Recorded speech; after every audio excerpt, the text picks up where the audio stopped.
All right, we are live. As I do that promotion thing I sometimes do.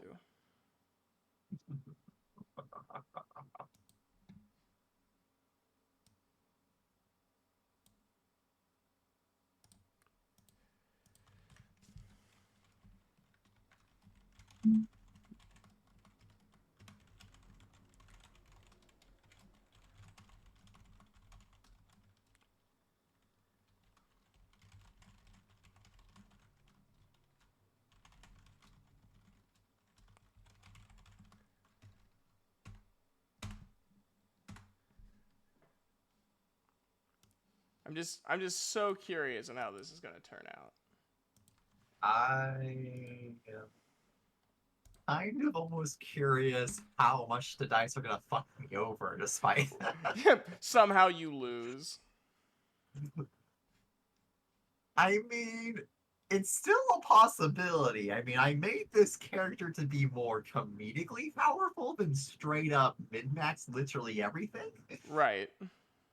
But I still think, oh, he's gonna stand a fair chance. A fair chance.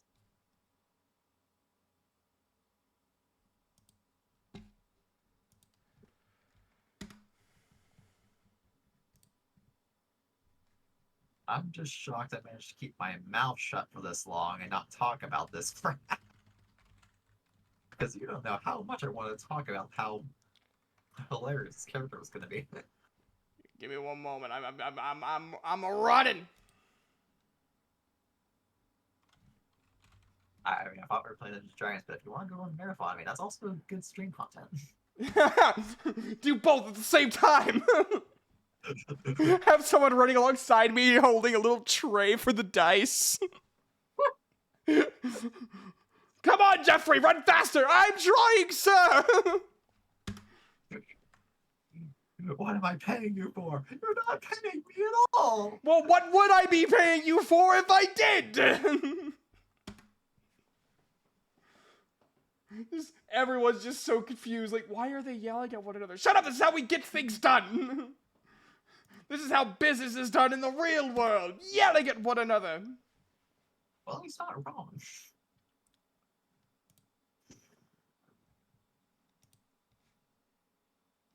Aw. I'm getting all sorts of good lucks. All right, everybody. Welcome to D&D.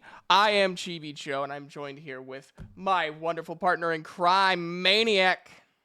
Hello! I am not dead despite what people may think. Yes! We're going to see. I had a really dumb idea in having a level 20 and a level 3 one-shot. I ran this one-shot. There is footage of it. Well, I say footage. Audio of it. On my YouTube channel. I'm actually going to turn off ads for this one.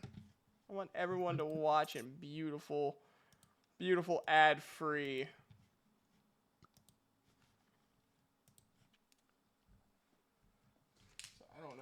I don't know if that stops ads halfway through or you have to go through the ad break. Anyways, so there's only one person I would trust to do this stupid idea with me. And they weren't available, so he got me instead. So yeah, you know, schedules they're a bitch. But no, Maniac. I immediately went to Maniac because one, you've made some of the most hilarious character concepts I've ever heard of. And you get to do something that not a lot of D&D players get to do. Yes, and be level 20. This is going to be the first time I ever get to use a level 20 character. Just because every single campaign I've ever been in, we never make it to level 20. No, and most campaigns end at like level 15, right? Heck, I've only made the 14. Oh, I never got 315. Like, you just capped it off there, and I was sad and depressed. It's like, no, there is no such thing as level 15. What are you? Number counter? couldn't think of anything else. I'm sorry. That disappointed me. That didn't just disappoint you. But yes, I have been trying my absolute best not to tell Chibi anything about this character, and yet still some stuff slipped, but none of the fun parts. Yep. So Well, I'm some of the fun excited. parts, but not some of the really fun parts. Yeah. Like you told me, like you gave me little hints on what you were doing, and like if you had a question, you would give me the response to my answer. Yes. But overall, And I did I don't know forewarn much. you what magic item that you allowed me You to did. take of what I was taking. You did.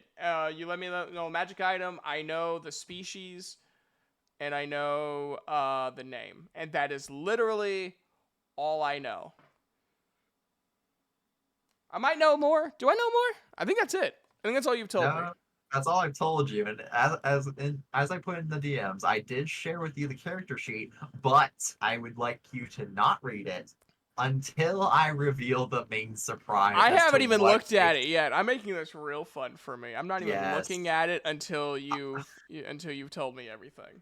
Yes, I'm going to. I mean, you can look at it when I make the big reveal, and you'll know what the reveal is as to how this starts to get broken. So, without a further ado, get your popcorn, sit back, put your feet up. Not you, maniac. You have to work. Aw. Put down the popcorn, you fool! But I just for this. You little goblin kobold, put down the popcorn. Hey, I'm just a kobold, not a goblin, okay? I don't go after every shiny thing I see. Just most of them. Even though I'm a bandit, and that's by nature what I do, I don't go after everyone. Oh yeah, I do remember that because you asked me, should you be a folk hero or a bandit? And I'm like, go for bandit. All right. So without further ado, put your feet up, get your popcorn, except for Maniac, and let's relax with some D&D. Maniac, are you ready? I am ready to die. All right. Let me go to your private messages because how do you say your name? Sakav? Sakave? Sakav yourself. Sakav yourself. Oh, you're sick of me already?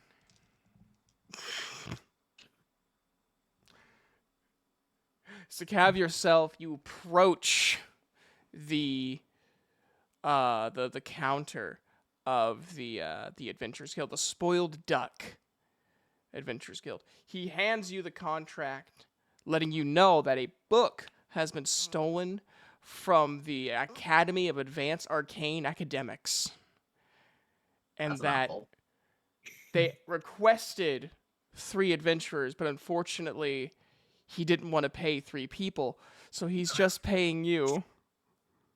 I mean, to go. How much is this contract for? 1,000 gold per person. We can't afford that. Take it. So he holds up his hand, and you see this rainbow-colored orb, and as he like spins his hands around it, all of a sudden the room around you begins to swirl and blur and blend together, until finally you start seeing trees and a large building in front of you. As it still swirls and slows down, you find yourself in front of these dark oak doors of the marble-built academy. 2 guards stand on either side of the entrance. They recognize the symbol of your adventuring guild, the Spoiled Duck, and allow you through. An orc greets you. His blue shimmering robes sparkle in the light of the sun. His gray-green skin beginning to grow dark spots around his face and head with age. He looks around, expecting to see someone at eye level, and it says looks down. Hey, buddy, eyes down here. Oh, I'm sorry. Better be. I am Bulbashir, one of the teachers and lead researchers at the Academy of Advanced Arcane Academics. I'm so You happy. certainly said a mouthful. Are you the only one? Yes, I am the only one they wanted to hire. We ordered 3. Trust me. we're enough. Well, okay. I'm happy you answered the call. What is your name? I am sick of yourself. Sakav yourself. That is what my father named me. Bless your soul. Would you like to describe your character? Okay, so Sikov is a blue and purple scaled kobold. He is about 2'6" in height. He's 48 years old. His eyes are pretty much bright yellow. On his person, he's wearing some dark clothes, some dark studded leather armor. On his back, he has a pouch and then a bunch of kind of quivers holding loads of crossbow bolts. He also has a short sword strapped to his side, and he has 2 crossbow bolts he is carrying on his person that are very much visible to see. Oh, you motherfucker. You chose a goddamn warlock, didn't you? No, actually, I didn't. Am I allowed to look at your character sheet now? No, you are not. Okay. All right. Okay, anyways. So Bulbashare does a little bow for you. Now, please write this way. The Arcane Supreme and Dean of our university would like to talk to you as well. And he holds out his hand as he starts leading you towards I spit in my hand and shake it. He kind of winces a little bit, but he shakes it all the same. He was raised in the orc tribes. He's had worse. It's just been a while. He kind of smiles a little bit, wipes his hand on his robe, and begins walking down the hall, hoping you will follow. I will. And I'm just gonna do a little whistle as we do. Okay. He kind of bobs his head to your whistling. Actually, roll for performance. Oh boy. That is a solid 9. You're having a little trouble keeping rhythm, but for the most part, you're doing an okay job. Bulbashare just says, "That's an interesting tune you're whistling." Yeah, it's not really for the music though. Okay. It's hitting me now. Anyways, so he leads you down the hall. You see pictures of past teachers, headmasters, and teams of students with various parchments in their hands showing achievements. You hear lectures of teachers bestowing their knowledge and wisdom to better utilize and control their students' magic. Some even showing warlocks how to better understand their patrons. After a minute of walking, Bulbashare opens a door, leading you into what seems to be a research room. In the research, you see 2 more people, a distinguished well-aged high-elf male wearing an extravagant blue robe similar to Bulbashare, and a large wide-brimmed wizard's cap, and a young human male in simple green robes and long brown hair and crystal blue eyes. The high elf approaches you. "Thank you for coming. I am Arcane Supreme Deza, and this is my assistant and student of the Academy, Kelp Stinson. We were told you were perfect for the job. I only see one here, Bull. Where's the other 2? They said he's the only one they would hire." "Very well. We were told you were perfect for the job. They stole a book on necromancy. Please, you have the freedom to look anywhere in the room. If you need anything, please ask us. Anything you desire. Other than that, again, you can investigate the crime scene." Yeah. Then immediately I'm gonna get to work. So I'm going to, I guess, roll a perception check to see what I can pick up immediately out of the room. So that is an 11 plus 17. 28. Oh my god! Okay. So what was you trying to perceive? I was just trying to look around the room, see if I can find any obvious signs of anything that like someone broke in, any obvious signs of damage, of like around where the book was holed, just any sort of thing that could give me a hint as to where this guy got in, taking the book, and where he might have gone. Okay. You do notice there's about 4 bookshelves along the wall you're looking at. The second one on the second shelf, you do notice claw marks on the shelving, and you do see where there is an obvious book missing, and it looked like it was probably a pretty good sized book. You also, looking down, you also notice that a piece of the floor looks out of place. Probably a 4-foot wide, like a 4-foot square, just looks a little off. It's the same material, but you could tell that there might be a little bit of a crease. Okay, so my as a part of what I brought in, I decided to take the burglar's pack, which comes conveniently with a crowbar. So I'm gonna pull a crowbar out of my pack and just immediately jam it into the tile and flip it over if I can. So- I love you so much. Just no consult for any of like Nope. Just damage going or anything to right the for it. property. Just going right for it. All right, so boom. The you can tell now that only the top part was made to look like the same material. It was actually a trapdoor made of wood. And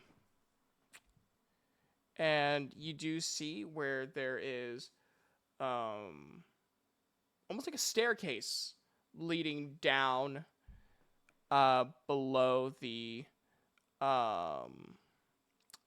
floor. Can you roll me another perception check? Not that you're That is another 28. okay. You see. Hold on.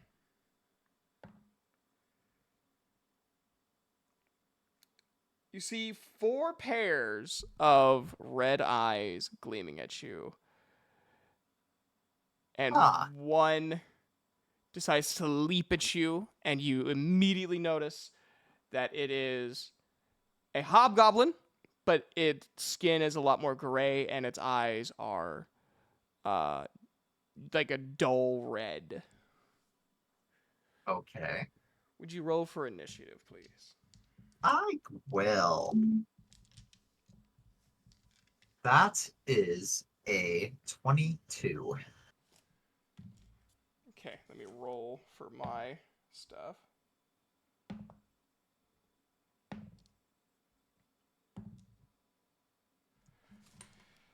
Well, none of them beat a 22.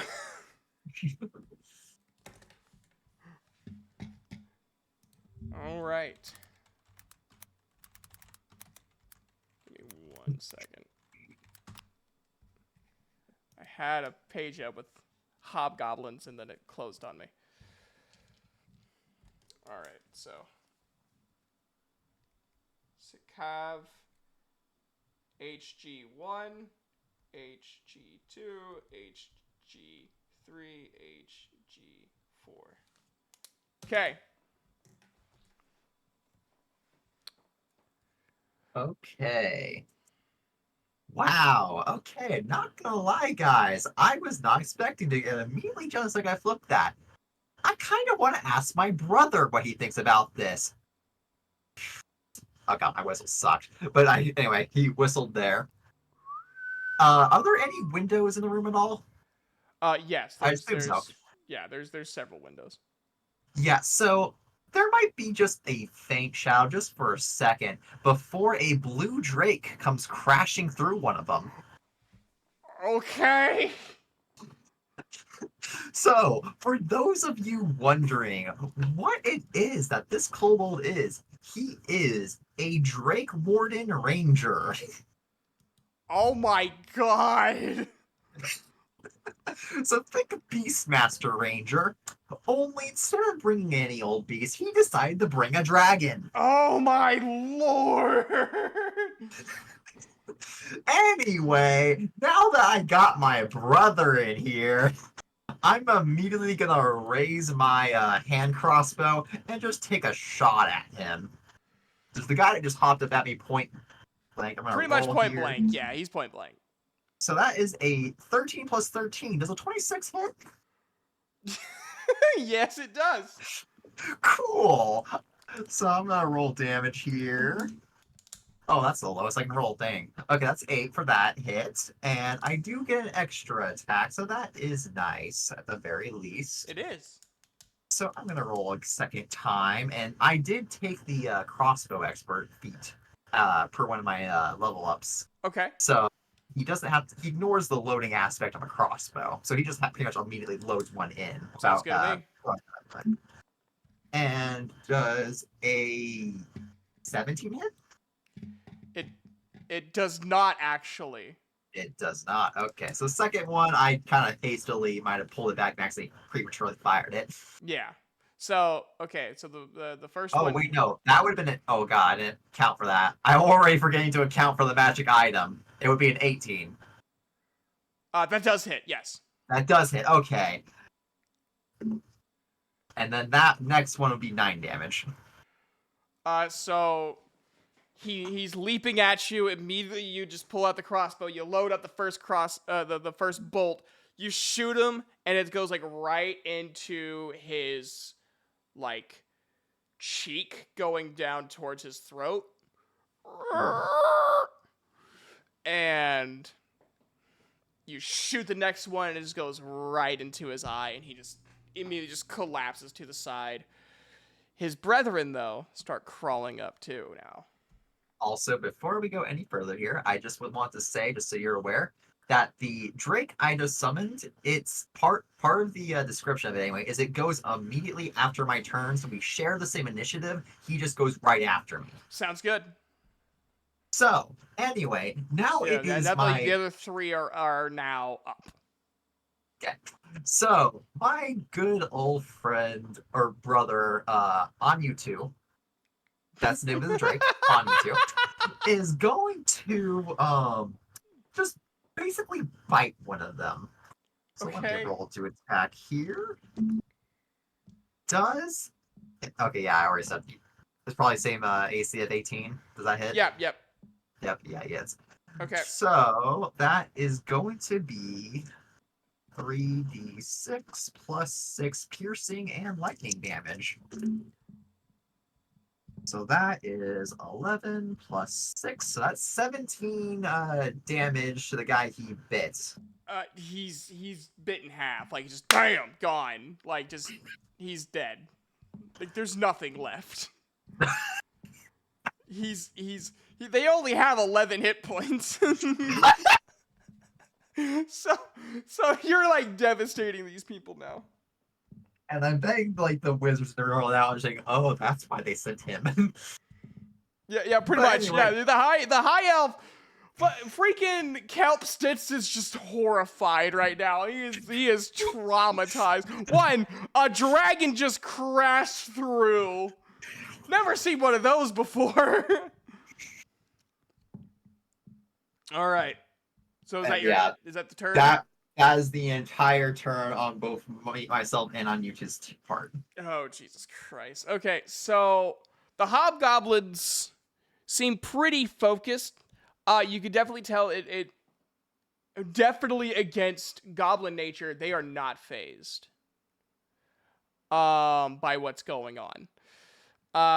So hobgoblin number 3, since the first two are dead, hobgoblin number 3 is going to attack you with its claws. Okay. So roll to hit. Does a 4 hit? No, it does not. My armor class on the kobold is 17. Okay. Also, I feel like now, yes, you can look at the character sheet if you want to. I just wouldn't scroll down and scroll the spells just yet. Okay. Oh, I'm really curious on what your stats are. So strength is 15, dexterity is 20, constitution is 16, wisdom is 20, charisma is 10. Yes. You know, I that was fits. It's a kobold. Like, they're not known for their massive amounts of charisma. yeah. Okay. The other one does the same. Goes attacks with his claws.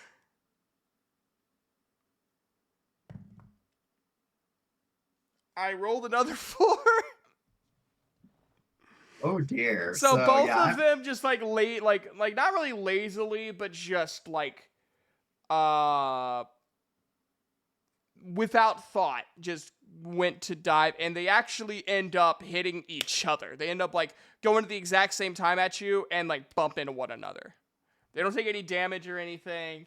They just they're bumbling a little bit. all right. So it is my turn again, is it not? It is. Okay. So I think this time I'm going to have my good old kobold hop onto his brother. Okay. So now is mounted combat. The and hobgoblins are just like they just like move as you go. yeah, so I hop on there, and here's the neat part about kobolds. They get pack tactics. So whenever they're within 5 feet of an ally, they roll with advantage. Oh no. Okay. So now that I'm on top of my buddy, I am going to roll to shoot him with the crossbow again. Does a 26 hit? Yes, it does. Cool. So that is going to be 13 damage. Dead. Yep. You shoot the crossbow and it just goes right into the throat. And you just hear. And I am going to actually that's pretty much both his actions on that guy. So now on you two is going to go for another bite. Okay. Okay, and I know a 19 hits, so Yep. I'm just going to roll damage here. Oh dear. Oh no. So I may or may not have rolled the max amount of damage I can get, so he's definitely dead. Yeah. Your how do you want to do this?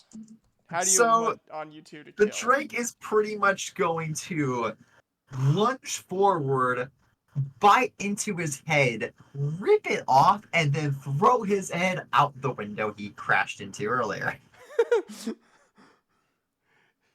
So, okay. So, on you two just immediately just goes and just snatches it. It's literally like if you just took like an apple off of like out of a bowl on a table. That's pretty much what happened to this poor undead hobgoblin's head. Just and then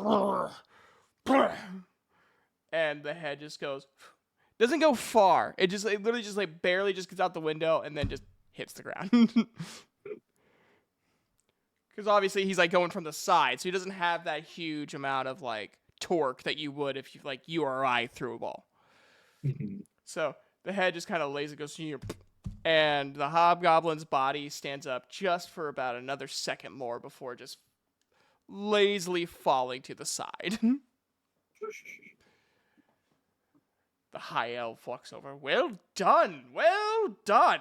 I could see why they sent you. Yeah. Plus, I mean, the scouts is another person, so now they have to pay me 2,000 gold. All right. Oh.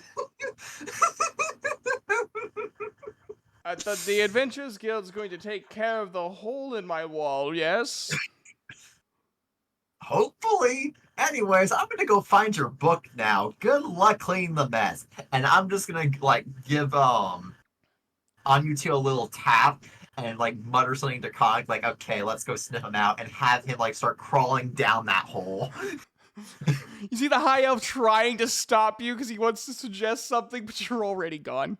Oh yeah. Do you want to know what he wanted you to do? Sure. He wanted you to take kelp for experience. So he wanted me to take the other elf with me, or the other human guy? The other wizard. He was like, wait, no, oh, you're gone. I think Sakab pretty much works. I don't want to say he works alone. He has his brother. Yeah. No, he's gone. All right. You won the fight. The hard-fought victory. I just got a bit of blood on my armor. I'm gonna have to wipe that off, but yeah. From Luckily, it's the not my blood spurts from the bolts. Well, I mean, the freaking guy just on YouTube just lobbed the head, so That's I probably true. got a little Yeah. splash. All right. You go down into the tunnel the hobgoblins came in from. You move through the opening into a wider tunnel. The tunnel is tall and wide enough for all the goblinkin, including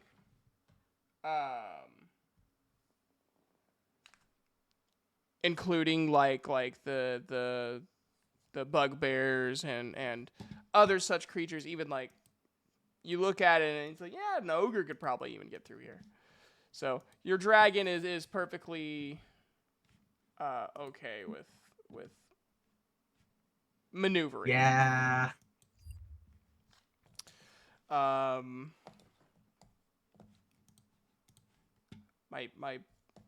freaking browser's being stupid. I'm gonna have to skip a few of these slides because they involve kelp. There is an eerie quiet throughout the tunnel as you move forward. You walk deeper into the tunnel, every step leading to a darker and darker feel. Only the most dimmest light exists this far into the cavern. Could you roll a perception check? I sure can, buddy. Would you like me to roll one for my Drake as well? Go for it. Okay. So, I rolled a natural 20. So if you want to know the exact number there, that's a 37 on my perception check. Oh my lord. And then my brother, there was my dice. Let's see, that was a 19. So that is lost perception. I did. Or maybe I'm just blind. Did I write that down? That's what I did. Oh, no, you just get that. Okay, never mind. So that would just be plus his wisdom, which is 2. So 21.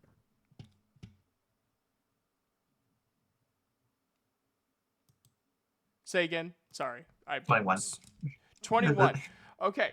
Both of you notice a rope leading to hooks that are connected to small little orbs that you immediately recognize as smoke bombs. Huh. So I have nothing better to do but set them all off. So I'm going to take my crossbow and shoot them. Loud hissing noise as your area begins to cover in smoke, and you start hearing boom, boom, boom, boom. 2 sets of loud stomps. It sounds like you need to lose some weight. And get a mint. The smoke dissipates and you see 2 gray, red-eyed bugbears. Definitely on the mint. Roll for initiative. Okay, that is going to be an 18. Alrighty.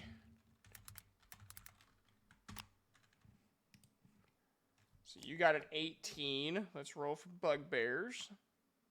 A 3 and a 17. So Sikav and you two. BB1, BB2. Cool. Okay. So, my first move, I'm going to pull out my crossbow, not the handheld one, just my light crossbow, so it's still two-handed wield, but not Right. a heavy one. And I'm going to aim my shot at him, but I'm not just going to take an ordinary shot.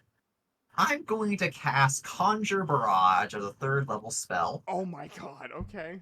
which that's its base spell level is 3. Yeah. So I need, you would say they're both like within 60 feet of each other in a Oh, cone, right? 100%. Yeah. Yeah. So Yeah, I need them. the tunnel's only probably like 10 feet wide. Okay, yeah. So they need to make a dexterity saving throw of 19. Okay. Nope. That's a nat 1. And that is a 8. Okay, so they are going to have to take, let's see, that's 7 plus 7 plus the 3. Doing quick math, 17 plus that, 28 damage. They are both dead. They only have 27 health. So you barely killed them both. There's just this.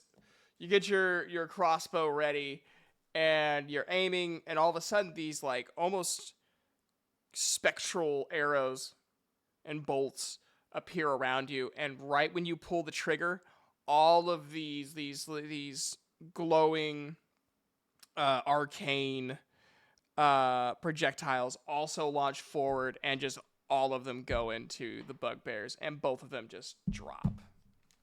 I can just imagine like Kelp just kind of sneaking behind like the watch and just have his jaw drop. I don't think he needs my help, Lord.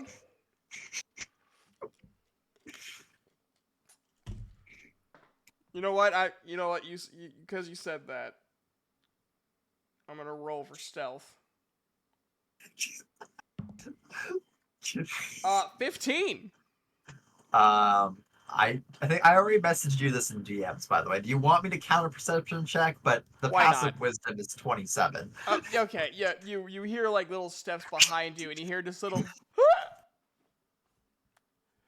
and you turn around and you see poor Kelp Stinson, very not wanting to be there, but at the same time, he is in awe of what you just accomplished. The hell are you gawking down here for? Hell, why are you even down here? I thought I was hired to do this job. Well, the Arcane Supreme wanted me to grab the book and make sure it returns to its home safely. Uh-huh.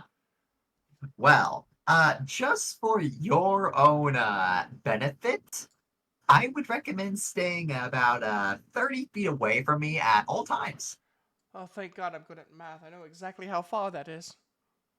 All right. So on YouTube, let's get going. Give him a little pat. Give my brother a little pat on the shoulder, neck, and get moving.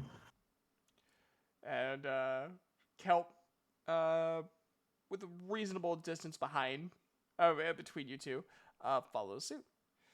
Um, you keep going about probably, I would say, another 40, 50 feet before you see the other end. You see a set of stairs going up, just like it was before. Um, and you do hear a soft arcane hiss. Just because I have no regard for my own safety, I'm just gonna like, okay, on two, let's go, and just crash right through whatever trapdoor or anything is at the top of the staircase if there is any.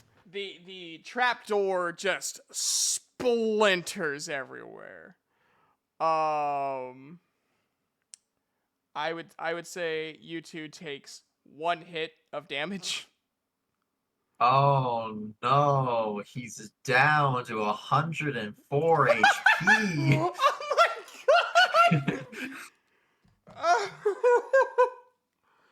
Okay. Um, you show up in a room. You do see a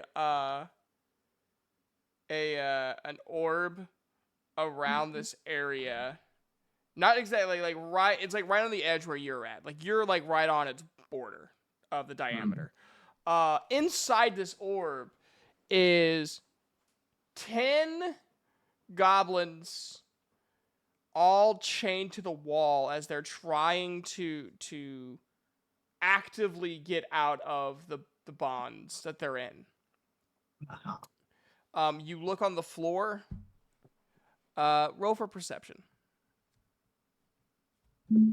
Just for shits and giggles. Yeah, that is a 29. Yeah. So on the floor you see these multiple like obviously like arcane runes all over the floor, and yeah, just again you just see all of these goblins just trying to get out of their chains within this shield.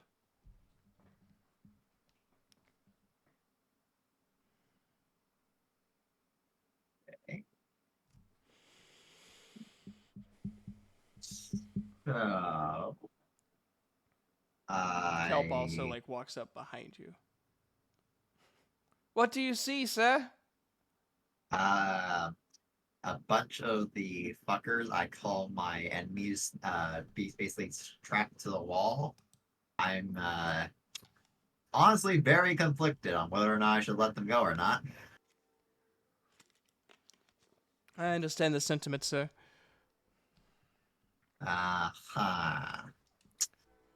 So, would you say that they are within like a 30-foot cone of each other? Um,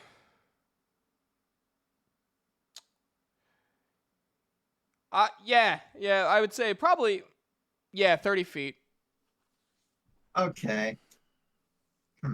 Well, I could let him go, and he's going to burp and quote unquote accidentally use his feature that is given to him from Ranger. It's called Drake's Breath. Oh no. So I need them to all make a dexterity saving throw, which I assume is with disadvantage given how They're chained. yeah. All right. So And I will start. I'm just gonna roll all of them as one, so I don't have to roll this 20 times. Okay, that's a solid call. Okay.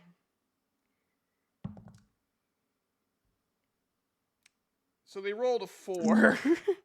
Yeah, that's not good for them. Nope. So I need to do some quick maths. So that is 18 plus. Oh dear God.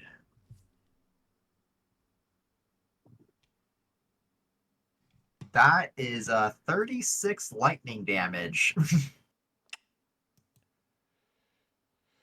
So yeah, all of them are dead. Fried. However, you notice when you do this, the runes On accident. on accident. It's those chimichangas you had earlier.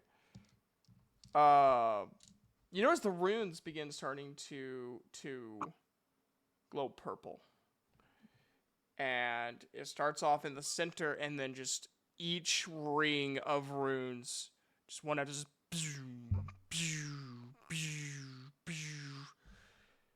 And you see on the other side, still protected by the waning shield as you heavily damaged it with your Drake's breath, is a hooded figure who brings his hood down. Long black hair. And he smiles at Kelp. Well, Kelp, I see you brought some friends. I'm sure that annoying high elf hired them.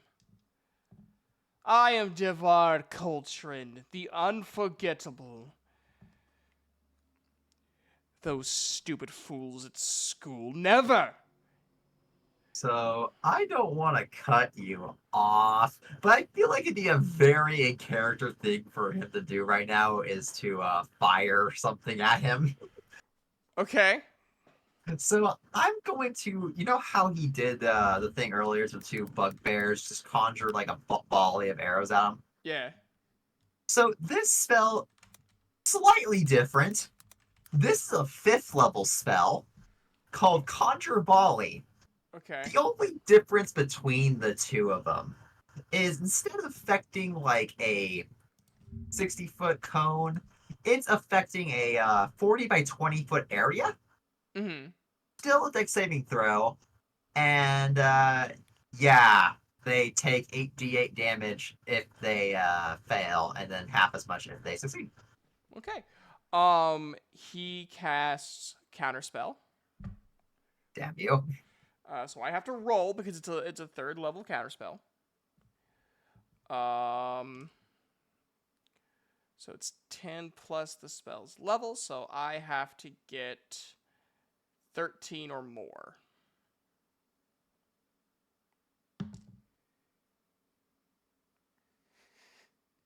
He rolled a 1, didn't he? No! I rolled a 3! So his Counterspell fails. So what do I have to roll? What's my DC? He has to roll dex of 19. Or dex saving throw of 19 or higher.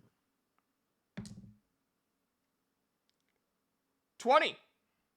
God damn Not a nat you. 20. Not a nat 20, just a natural, or a dirty Okay. 20. Let me do the math here and I'll half it. Okay, so that is 20, 21, and the second set of roll. 18, We haven't 21. even been doing this an hour. Yeah, it's 21 damage. He's still standing. He's still standing. As you were doing that, though, the ritual that he started, has brought back all 10 goblins. Oh no! Yes. So roll for initiative. I'll roll for all 10 of them as one. Okay. No, I'll roll 5 as one, 5 as the other. That way. I rolled a 16. Okay, so Goblin. Okay, so you got 16. Group 1 rolled a 2. Group 2 rolled a 19. Okay, at least someone's going before me. Devar rolled a 9. And Kelp rolled a 12. Good job, Kelp. Let's give this man a lot of applause here, people. Let's go. Alright, so G2, Maniac, or Sakav, Kelp, Devar, Gamma Group 1. Alright. I'm going to write a little parenthesis 5 by group 1 and group 2. That way I know how many are in each side. Mhm. All right. So Goblin group 2, they approach you. Okay. And the first one attacks the dragon, the Drake. Not on you too. 14. Does 14 hit? The dragon has an armor class of 20. So that's a no. The second one, nope. Third one, nope. Fourth one, almost. None of them hit. All of them technically hit. They just bounce off the scales. It's just, and they're not hitting the right spots. So now it is your turn. Guys, back up. And he's going to burp again. Quote unquote burp. Okay. So I again need them to make a dexterity saving throw of everyone who is in front of me within a 30-foot cone. Okay. So that wouldn't affect the mage and the goblin group 1. That would just affect goblin group 2. And I'm Okay. gonna roll them all as 1. You know what? No, let's play this. It's the final fight. We'll roll this legitly. Yeah, because I feel like I've already What's the DC? ran. They have to make a 19 or higher. Okay.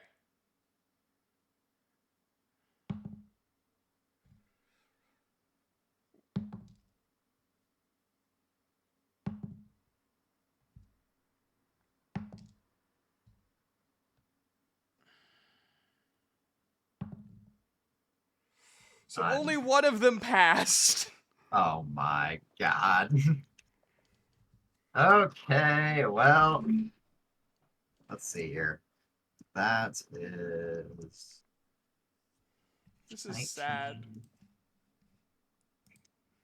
To be fair, he did ask me for this. Oh.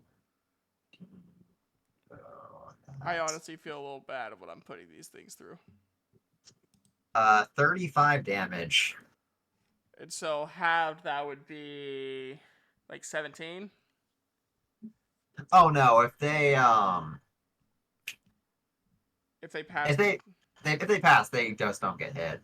Oh, so yeah, this one goblin, if it had a soul to care, would have just watched all of its comrades just collapse and die.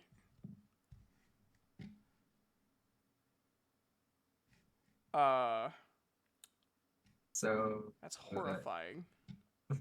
Yeah, I feel bad. So I'm just going to shoot him with a regular crossbow bolt as my extra attack. Okay. Does a 27 hit? Oh, I don't know. Let me consult the book. Yes, it definitely hits. Okay, the bolt's gonna do 13 damage. Yeah, it's dead.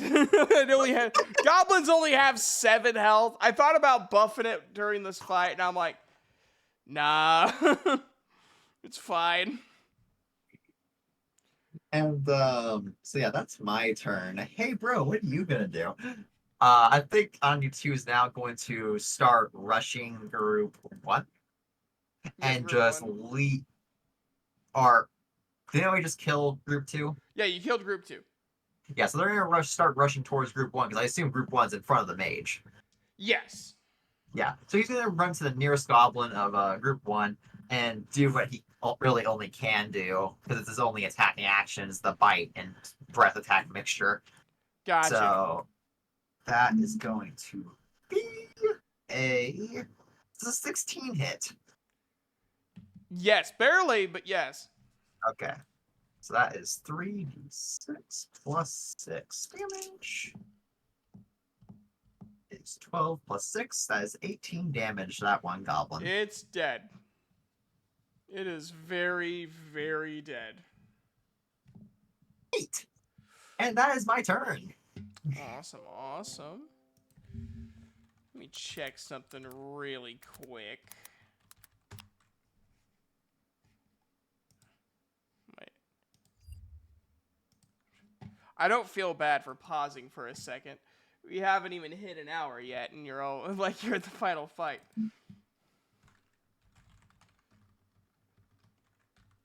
Yeah. And I don't feel bad though. I don't feel Yeah. bad at all. When we're all done, I'll explain how I built this character up and how just. I mean, I've already shown for the most part how broken we can be, but I'm only using a Right. number of features. So it's Kelp's turn. And Kelp is a level 3 wizard. And he's going to use Magic Missile on first level against the goblins. Against one of the goblins in group 1. So he hits it for... let me find... Where's my D4 at? There it is. He hits it for... 5 force damage. It does not kill the goblin, but like the goblin's arm is, and like part of its like chest is gone. Good shot, kid, but maybe next time go for the head. Yes, sir. And that will be Kelp's turn. Now is Deva's turn. He's going to use... Let me see what we got here. Because I'm just using the mage enemy as his base. He's going to use Firebolt on you specifically. Okay. Let me roll for hit.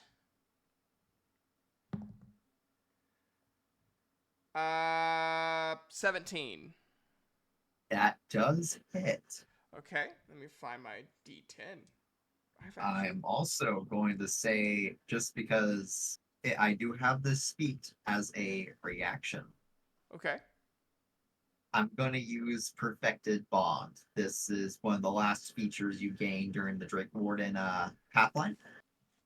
And essentially, we have the damage and share it amongst both of us. Okay. Fair enough. So I guess my Drake, Anitu's gonna like raise his wing and kind of take some of the hit. Okay. Let me roll to see how much damage you guys take. Of course, it has to be a 9. We'll say the Drake takes 5 and you take 4. Oh no, he's down to 99 HP. I've done so much damage to you! Ha ha ha! Yeah, whatever helps you sleep at night. Yeah, unfortunately, this mage is not seen. Well, it has 5th level slots. Oh well, I'm not. I've already went through it. I'm not gonna do it again.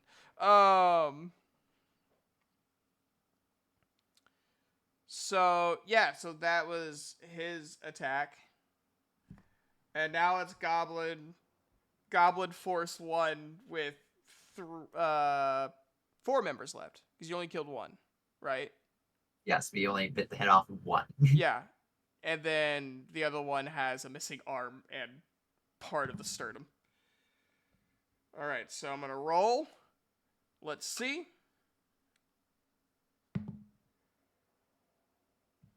That's a nat 1. That's not hitting nothing. Bounces off the Drake skull and hits him in the eye. That's a 10. That's 2. And that's a 6. Yeah, Put them you're all not together, hitting and what do either you of get? us. Yeah, so they again, just like Goblin, just like Goblin Team 2, they hit, but just not the right spots. So, that's their turn. It goes back to you. Okay. What do I want to do this time? Hmm.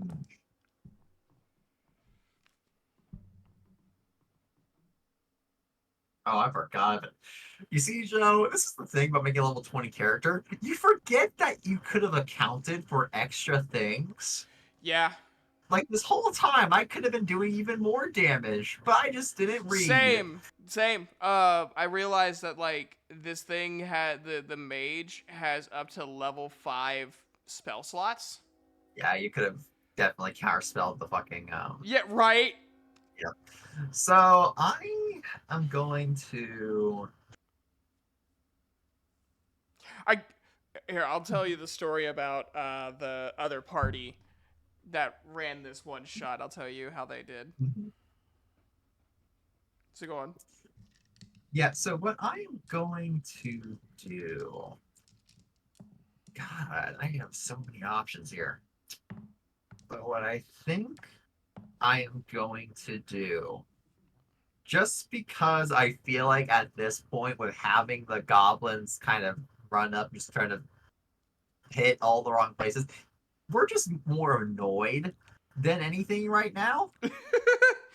So what I'm going to do, and this is the last 3rd level spell slot I have, Okay.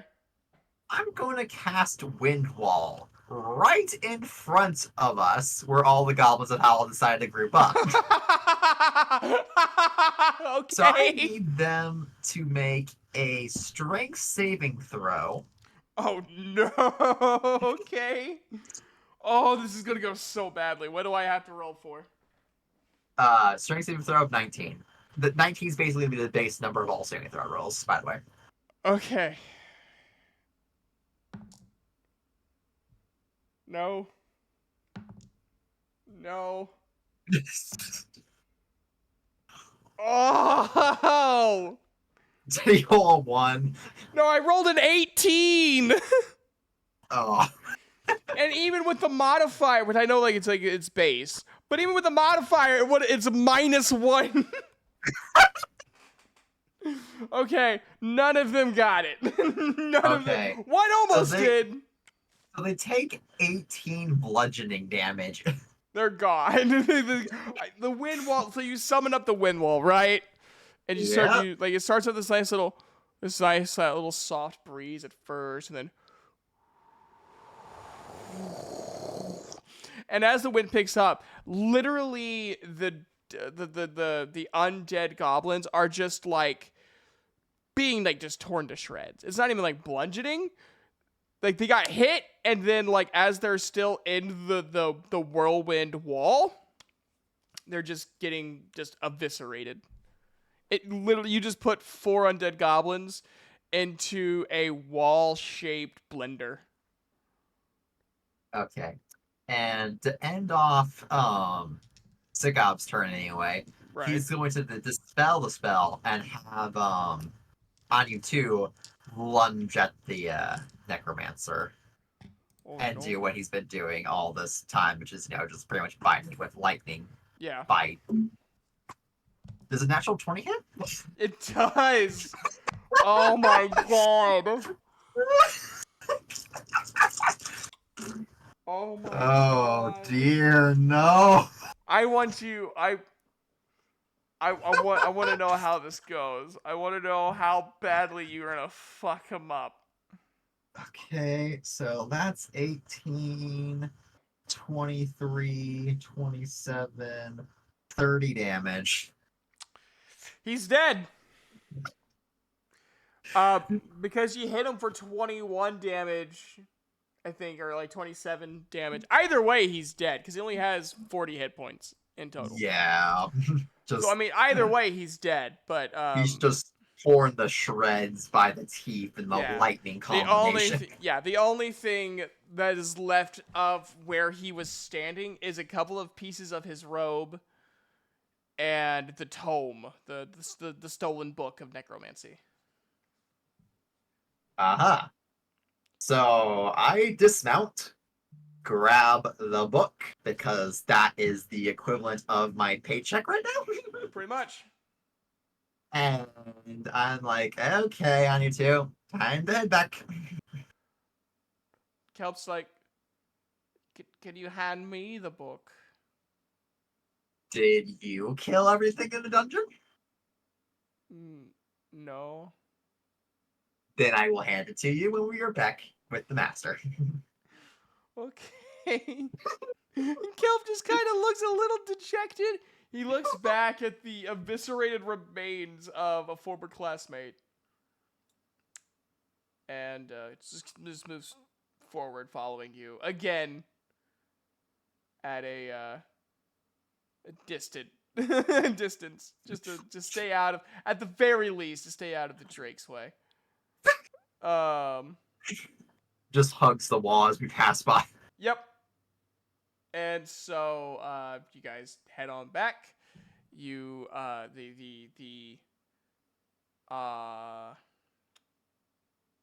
the Arcane Supreme sees you head back and is just so grateful that Kelp made it back and notice that you have the book and just absolutely ecstatic. So what I do is I toss the book like behind me at Kelp, hoping he'll catch it. Okay, I'm gonna roll for Kelp.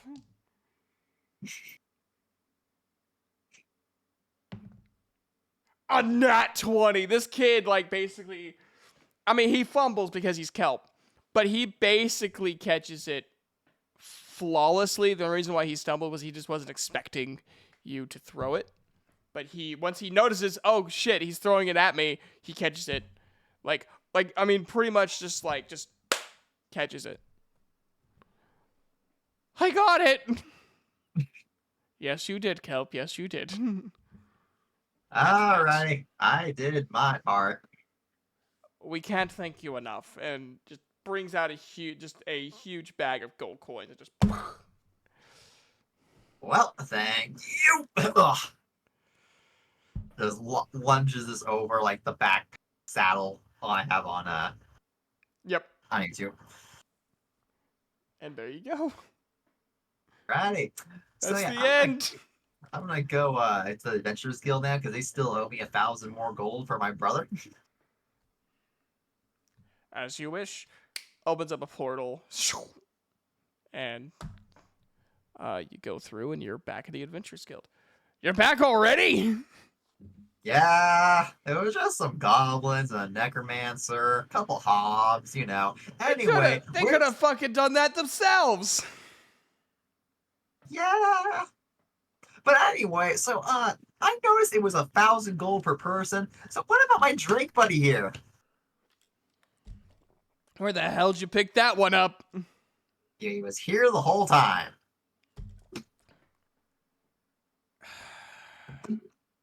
Fucking hate rangers. Here you go. Here's another 1,000 gold for you. Thank you.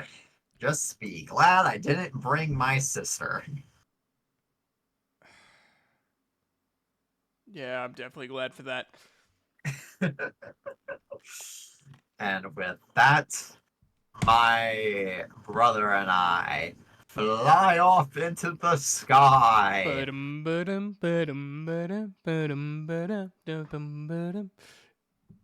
Dusty trails. And yeah, that is Suklav, the level 20 Drake Warden Ranger, and his brother. So yeah, I guess since we definitely speedran this dungeon, I'll just give everyone who can't like physically look at this sheet here's a quick rundown of how the heck I managed to make this. So obviously, he's a kobold. So being a kobold, you know, you get the standard 60 feet of dark vision. And I obviously mentioned he has pack tactics, so he rolled with advantage just by being within 5 feet of his buddy, and he was riding it, so he definitely got it. Um, he had a ability that I would have used if I really needed to, because it basically I scream and it has a distance of 10 feet, so anyone within 10 feet around me would have gotten affected by this. But it gives my allies advantage rolls. Damn. Going down my list here, back when I was building up this character, at every 4 levels, you get the ability score improvement. And for those of you who don't build characters very often, or it depends on dungeon master to dungeon master, but some dungeon masters allow you to pick up additional feats on that level up, just at the cost of you, instead of increasing your stat, you take a feat. So I did that 3 times. First time I took the crossbow expert feat, so I ignored the penalty of crossbow loading. I could shoot things that from half cover. It was a good feat for anyone who's using a crossbow. The second feat I took was sharpshooter, which again made it so half cover and above was just a normal shot. And if I wanted to, I could take a -5 to my attack roll for a +10 to my damage roll. And Jeez. and since my attack bonuses for ranged weapons were a +13, I'd be essentially turning that to a +8. So that's why I'm pretty much almost hitting every hit, minus when I rolled the 2 a couple of times, which I was shocked I didn't roll any nat ones there. Right. But yeah, continuing down, I went through Tasha's Cauldron of Everything. And here's what I like about Tasha's Cauldron of Everything when it comes to a ranger build, is they change up how certain features work, depending on Dungeon Master, of course, if they sign off on it. So rather than like favored, what was it called in the base? Let me just quickly pull this up.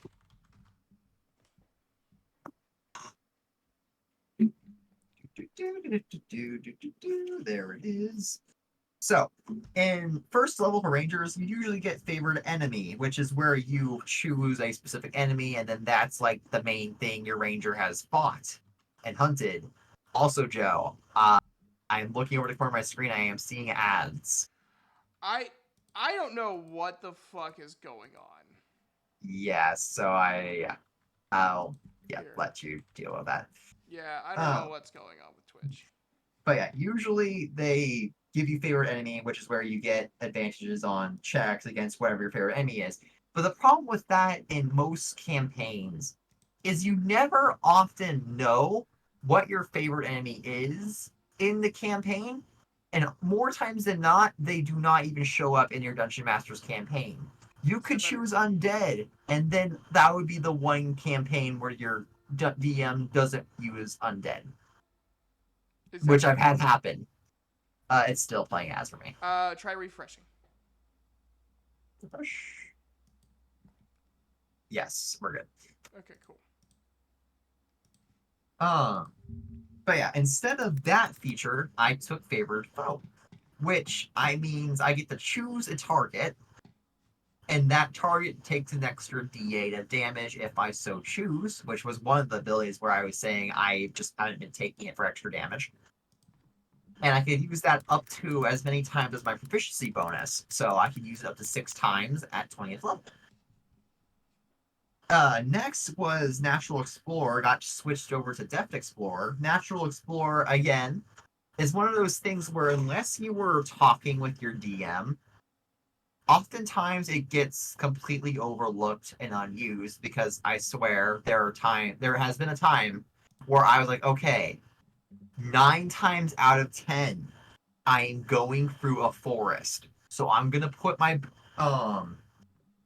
Natural Explorer feet towards a forest. And then that was the time we entered a desert.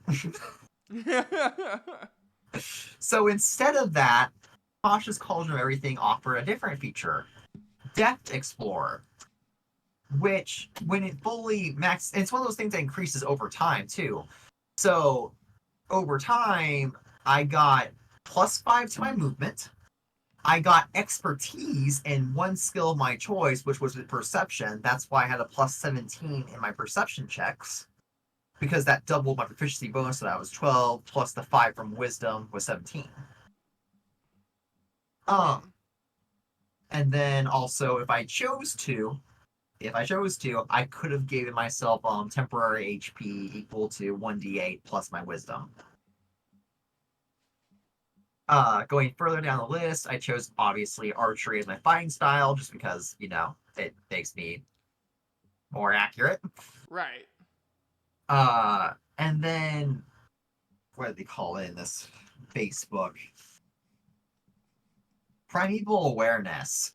So usually primeval awareness, that's like if any of you have watched like Critical Role or The Legends of Vox Machina, if you know how Vex was able to like kind of have that headache of a dragon appearing, that's essentially what the base book offers. In Tasha's Cauldron, it offers something called Primal Awareness, where it basically just gives you 5 free spells that you can use once each for free between long rests. And those spells include Speak with Animals, Beast Sense, Speak with Plants, locate animals, or create and communicate with nature. Right. Same thing as usual. 5th level, I got my extra attack, land stride, so I wasn't affected by any sort of difficult terrain. I got advantage against saving throws if that necromancer word for whatever reason used like entangle or something on me. I'd have advantage against that saving throw. Mm-hmm. Something also that I took in exchange for Vanish, where it's Vanish on Facebook allows you to hide on your action or bonus action. I took Vanish, which instead allows me to turn invisible for like my turn up to 6 times, which I didn't use, but details. Uh, I get Feral Senses, where I was aware of any invisible creatures within 30 feet, and I didn't have any disadvantage with hitting them. So, I mean, you didn't have any invisible creatures as far as I was aware in that campaign, but I would have been able to detect them. And then Foe Slayer, which is something I neglected the entire time, would have allowed me to add my wisdom modifier to my attack or my damage rolls. I would just have to make the choice on whether or not I wanted to put that towards my attack roll or my damage Oh roll. my god. So, yes, Joe, I could have nonstop not hit my or nonstop hit my targets or do crazy amounts of damage. I just forgot to. Yeah. There was a part of me that's like, it'd be really great if, Devar's doing this, like, I will be remembered, dies in one hit. Like, I was hoping. I mean, it took I was two. hoping. I mean, it took 2 hits. Um, so, what did you think of the one shot? I thought it was great to steamroll it. Like, I'm very glad you chose and offered me to play the level 20 character in this It because, was I, fun. again, like, I never got to use a level 20 character. I obviously see why no one allows me to use level 20 character. Yeah, I mean, like in my head, I'm like, how do I make an enemy that could tank a level, like a party of level 20s? Like, except And for then Vecna. he survived 2 hits. Technically 3, because it was shield absorbed in the first hit. That's fair. I will commend him on that. Well done, wizard person. I forgot your name. Devar Coltrane. Uh, Divine Curtain. You will be remembered. Divine Corn. The But yeah, this was like, I don't know. One, I just love D&D, and two, I was like, you know what? I love like overpowered characters. So I really wanted to put a a level 20 and then the level 3. And you were like my first choice. I'm like, he's gonna be the one to like accept Also, it. you want to know what I also realized, Joe, that I Wow. realized earlier and then proceeded to ignore it? Mm. I wasn't even accounting for the magic item you allowed me to use. Yeah, I mean, it still would have taken 2 hits to kill the main bad guy. Yeah, Um, I just was you. No, it doesn't. Okay, so what I took, by the way, was Stone of Good Luck. yeah, That only gives me a +1 to all ability checks and saving throws.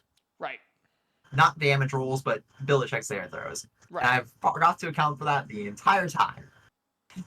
Yeah, but I think you only missed once. Yeah, and then followed up a hit anyway. So Yeah, also, just so everyone who wants to use their own Drake Warden in the future, I will explain to you what you get when you take the Drake Warden path. So, at 3rd level, when you first get it, you learn the Thaumaturgy cantrip, which is, in general, nice cantrip. You learn how to speak Draconic, so you can talk to your Drake companion. And when you first get your Drake, it's a small creature. So it's a small guy. He gets a armor class of equal to 14 plus your proficiency bonus. And then his hit points is 5 plus 5 times your ranger level. He has a speed of 40 feet. He has a strength of +3, a dex of +1, a constitution of +2, an intelligence of -1. Don't you dare insult my brother's intelligence. I swear to God, I will gut you. He gets a wisdom modifier of +2 and a charisma modifier of -1, mainly because, he can't really talk to anyone but me, but he's my brother and I love him. mm, He gets a +1 deck, or sorry, he gets a +7 in my case to dex saving throws and a +8 to wisdom saving throws. He is immune to lightning damage because when you choose what kind of Drake he is, he's immune to whatever damage type you give him. So since I decided to that kind of make him one and the same with me, blue scales, that was lightning damage. right. So as far as senses go, gets 60 feet of dark vision like most creatures, passive perception of 12. And then the only other move he had, which was something that I didn't use, it was a reaction called Infused Strike, where he could have given another creature, in my case, it would have been me, an extra d6 of lightning damage if I so choose. Jesus Christ. At 7th level of that, your Drake grows up to a medium size. So this is the size where you can start riding him. But he can't fly at this stage. He gets an extra d6 of damage, and he gets resistance to the damage type. And then at 11th level, he gets Drake's Breath. Well, you both get Drake's Breath, mind you. So that was when I burped and fried goblins twice. It was so. So that's It basically like the wasn't even a dragon. challenge. You basically just strolled through a park. Yeah, and then lastly for the Drake Warden, when you reach 15th level, you get Empowered Bite, which raises it by another d6 of damage. You get the Drake grows to large size, which allows you to, fly. And then you get reflective resistance, where you kind of had that bond and you could split the damage 50-50. And you can use that up to 6 times per your proficiency bonus. Let's see, is there anything else I can even say about this guy? Um, uh, uh, as far as the lights for spells, obviously I got Thaumaturgy from the background. When I was deciding what kind of like lineage my kobold had, I wanted like the Draconic Sorcerer almost legacy. Mm-hmm. So that was a feat where I got to take one cantrip of my choice off of the sorcerer spell list. I chose Lightning Lure.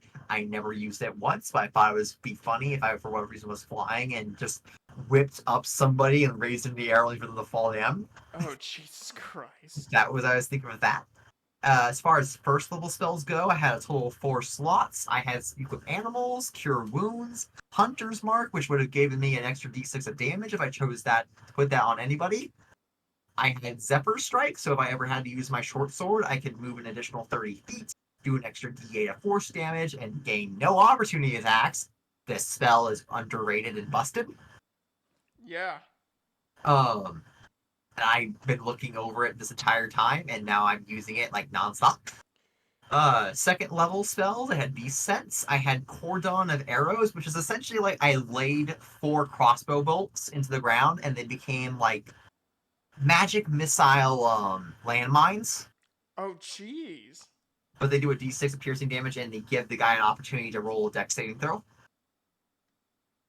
And I also had Pass Without Trace, so if I needed to, for whatever reason, decide I need to go to a stealth mission, I get plus 10 to my stealth, on top of the, what was that? Plus 11 to my stealth already. What the fuck? And I'm not even done listing my spells yet, Joe. Oh At my third level, god. which I used all my spell slots for this time, so at least I used all my third level spell slots. I had Speak with Plants. I could have converted my arrows to do lightning damage, an additional 48. And actually, sorry, What? no. An extra. It converts my bolt into a bolt of lightning, so that initial hit would do 48, and then anything around it would do an additional 2d8. And then I had flaming arrows in case I wanted to set things on fire. I had obviously Conjure Barrage, which is what I use to take out the bugbears. I had Windfall, which is, how I murdered a pack of goblins. Fourth level, I only took Locate Creature because that's what it gave me for free. So I just had 3 fourth level spell slots I could have put towards any first, second, or third level spell for an extra bonus. And then lastly, I had my fifth level spells, which were Conjure Volley, which killed a lot of things. I had Swift Quiver, which I didn't think I was going to need, and I was right, but that would have given me infinite ammunition. Mhm. And then I got Commune with Nature for free, because that was one of the things my Rangers. And as far as what I had, I obviously said for the longest time, I had 19 as my save DC. I had a plus 11 to my spell attack bonus. Mhm. I had a plus 13 to my bow checks, and then I had a plus 11 if I dared pull out my short sword. Oh, and I also had a grand total of 207 HP. Yeah, I saw how much HP you had when I was looking at your character Yeah, list. so I don't think that wizard was going to kill me, No, but there was a part of me that was gonna have it be a 2-stage fight. I had even like came up with an idea, but I'm like, no, no, no, no, because that's not that you. A party level 3s probably would not be able to kill a lich, and the whole purpose of this was supposed to be a level 20 and a level 3. yeah. But yeah, I guess if anyone is interested in looking at this character, I will go on ahead and post a link to the document where I build up this character. You can take a look at it and see for yourself, just all the stats and everything. Or if you want to kind of see like how I built this guy, I'll post that in the Chibi Illusion Discord, so you guys can just take a look at that and see. Hey. But yeah, I did make a rough backstory for this guy because I never did really need to put some more role play into this. Right. So I guess, I mean, it depends on how long you want to drag out the stream, Joe. But I mean, I can say the story if you want me to, Sure. or so yeah.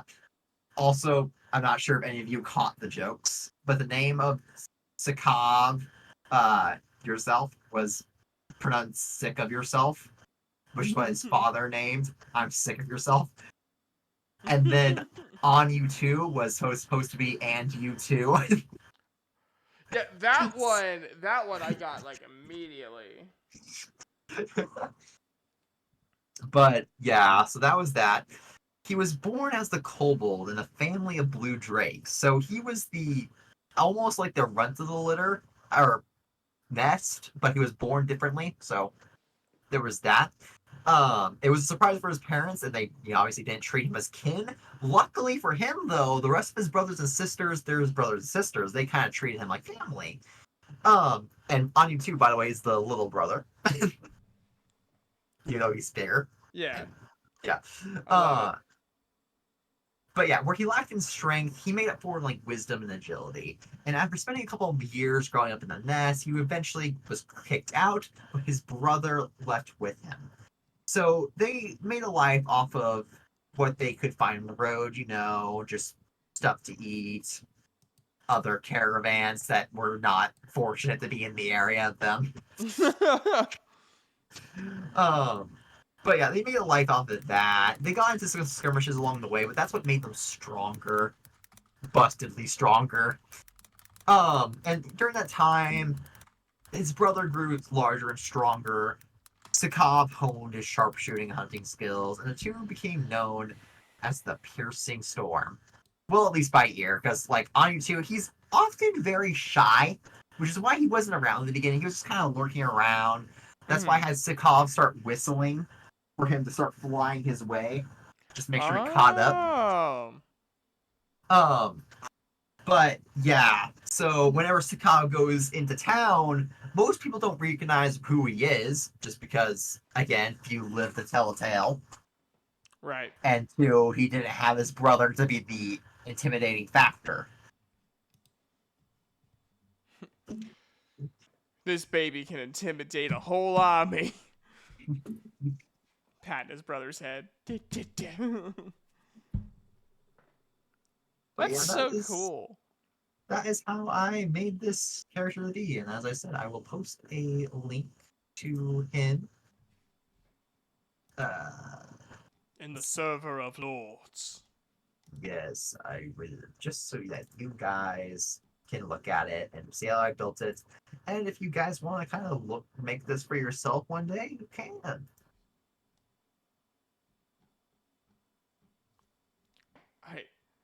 I just loved just how quick I gave it to, like, because the only difference was in the party of 4 that I ran it with, I had only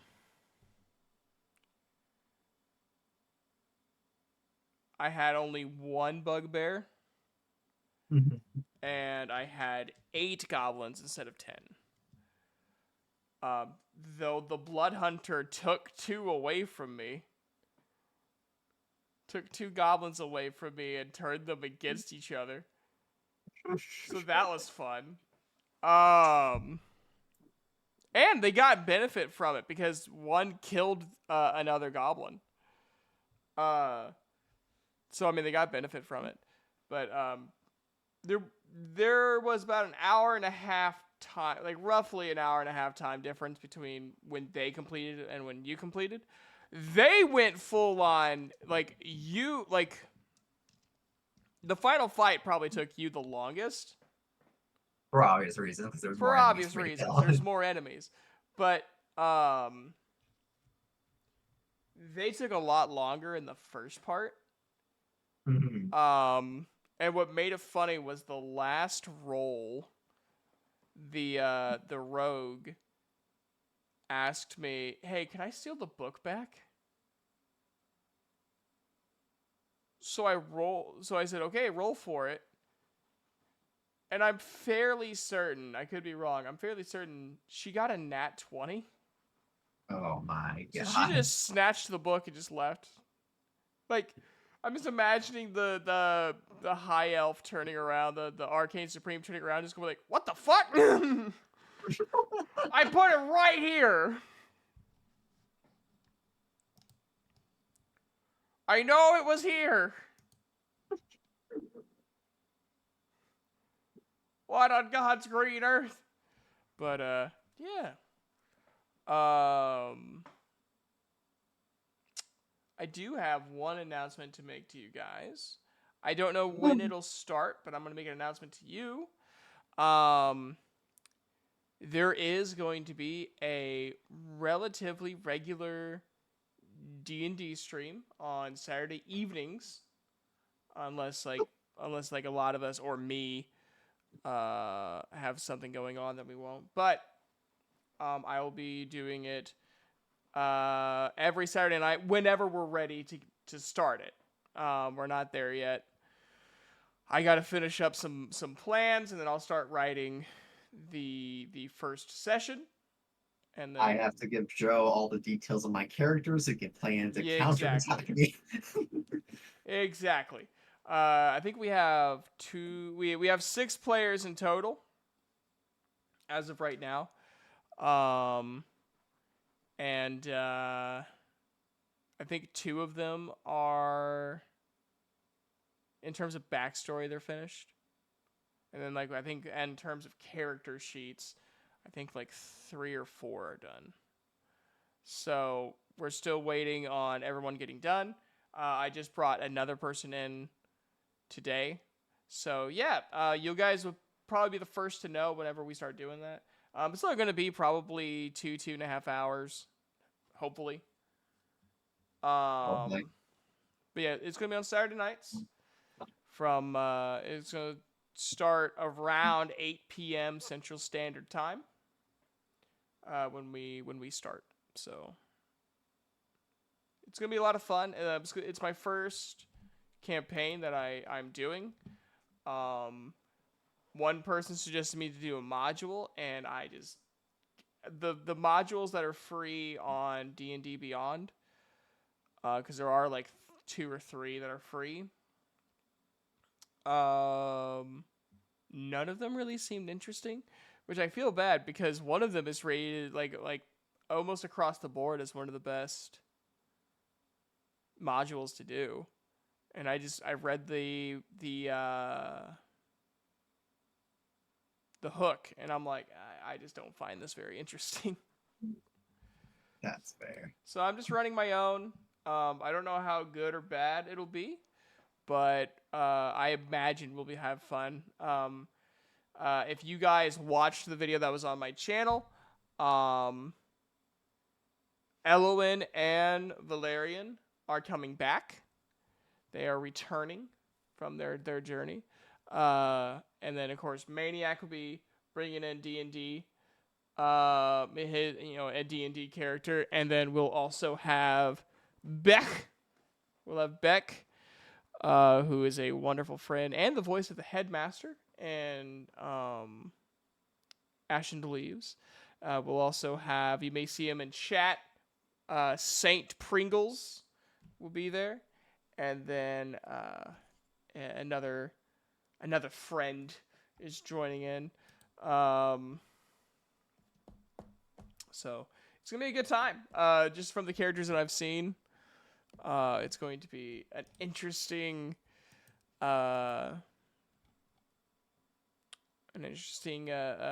series of possibly unfortunate events. And Hi, Mew Mew. I for the most part have my own character ready. I'm just gonna have to try my best to save it for the moment. Right. Because, geez, my mouth struggled to not share every detail with you about the character I was bringing today. Yeah, I do. I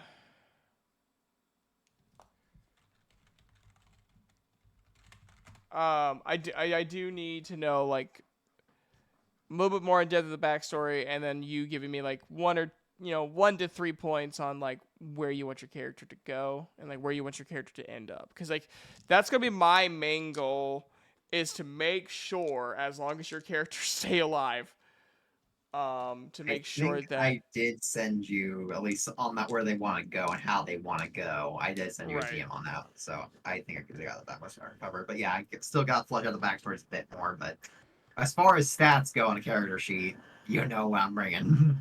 Yeah. Which, spoiler alert, guys, it's another ranger. Rangers are underrated. I feel like Rangers are often seen as um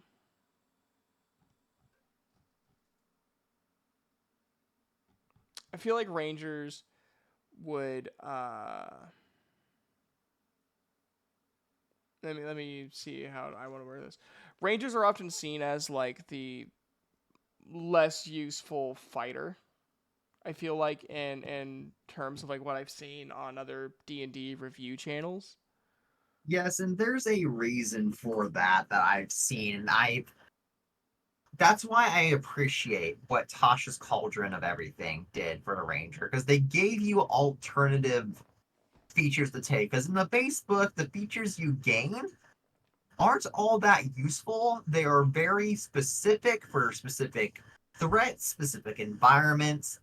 And if you're not communicating with your dungeon master, or your dungeon master doesn't communicate with you on like this world they're going into, or what the main kind of races, enemies, things you're about probably gonna encounter are, you could build a ranger. Like I once, as I was telling you, I built my ranger to be like this wilderness survivalist, Yeah. and then I got thrown into a desert.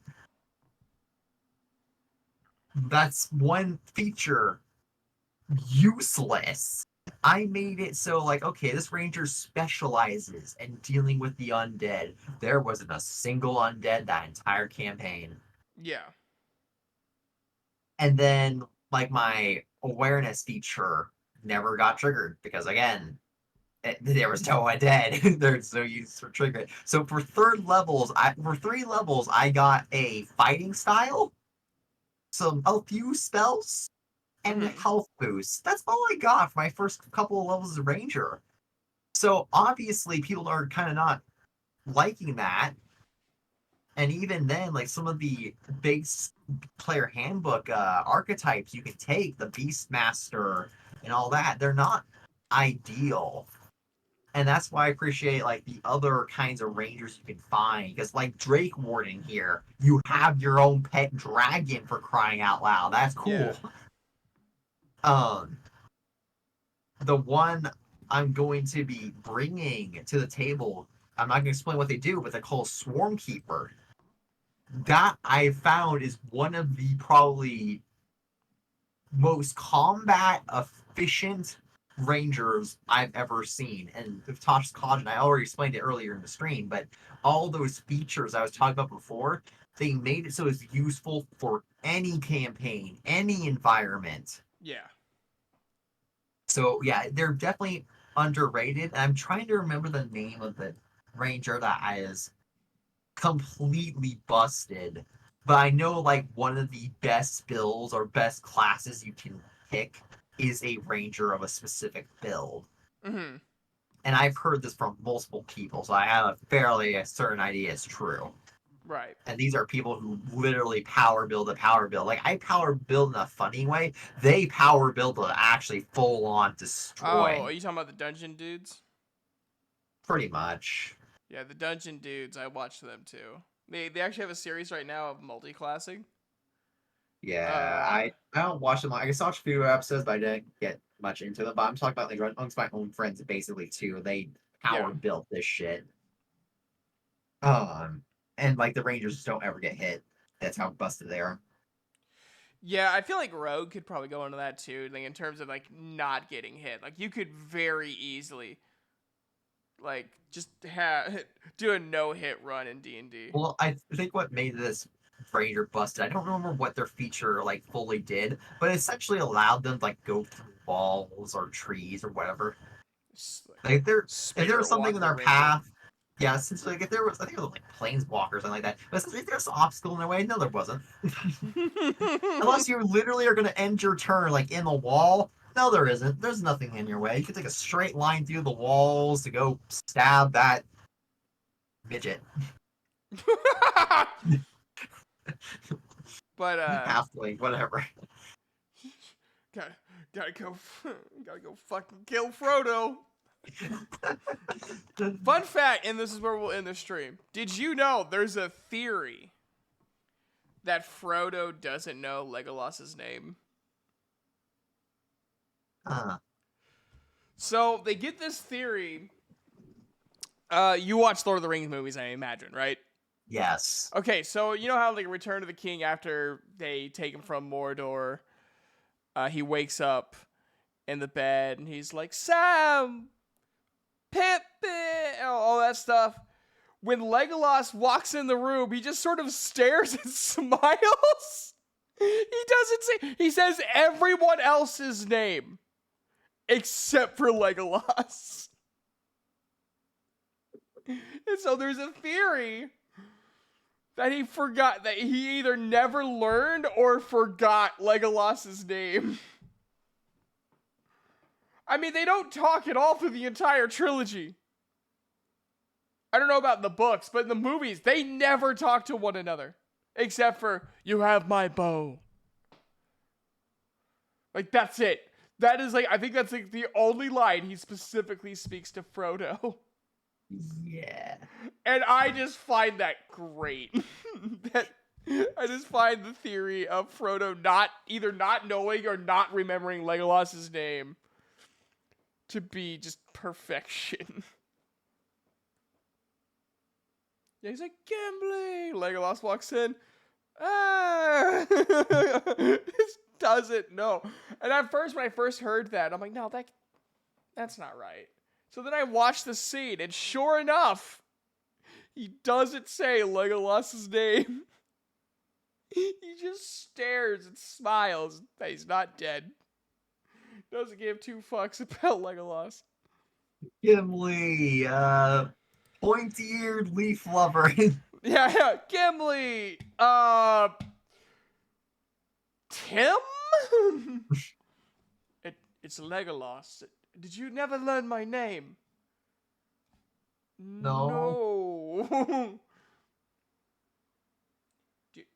Do you remember any of the elf names? No. Isn't there one I know like there was called that winch. Gamaliel? Gamaliel, that was her name. Gamaliel. Truth be told, I only know the Elven word for friends. And I only know that because Gandalf. You remember Gandalf, right? I'm right here, Frodo. Hi, Gandalf. Hey, Gandalf, who's this guy? Did you hit your head on the way down? Probably. Several. I can't feel my lower legs. You're what? Frodo, I think you just need to lay down for another 2 weeks. Meanwhile, Legolas in the corner crying. He doesn't remember my name. He's writing a book and everything. He doesn't remember my name. But yeah, thank you for letting me play this, Joe. It was fun. Yeah, I knew it was either going to be hilarious in roleplay or hilarious in mechanics. And my God. I think the best part was the bugbears. You just like dropped them. Yeah, I was just like, I'm just trying to keep, the whole time I was trying to keep quiet. Like, okay, so basically on paper, yeah, he looks like a very, like, high sharpshooter kobold. And then I was I was just wondering if I'd have to explain to it like that and then bring in his brother as a surprise. No, you just bring it in like right, like the first. The second you said it was a 4-on-1, I mean, sure enough, I felt like I could have done that. But I was like, you know what? No, this is the time where I bring in the brother. Hello, Foxy. Hi, Foxy. You missed a level 20 character demolishing a level 3 one shot. But this will be going on to onto the YouTubes, so. Woo! But yeah, I got nothing else for you guys. That's all for today. I'm not gonna raid. I just don't feel like raiding today. I feel like, you can call me a piece of shit. That's fine. You fucking piece of shit. You fucking piece of trash. Damn, seems like I missed a funny. It was pretty funny. It was pretty good. Literally 2 bugbears roared at him, and he shot a bunch of magic arrows and murdered them in 1 hit. Murdered them both. And then proceeded to move on like nothing had happened. Yeah. And he bit off a lot of heads. Don't talk to me or my son ever again. Fucking trash. Yeah, that's pretty much what happened. Is just he completely. He made every enemy into a garbage heap. Either a pincushion or a Headless. charred, or headless or charred corpse. It was beautiful.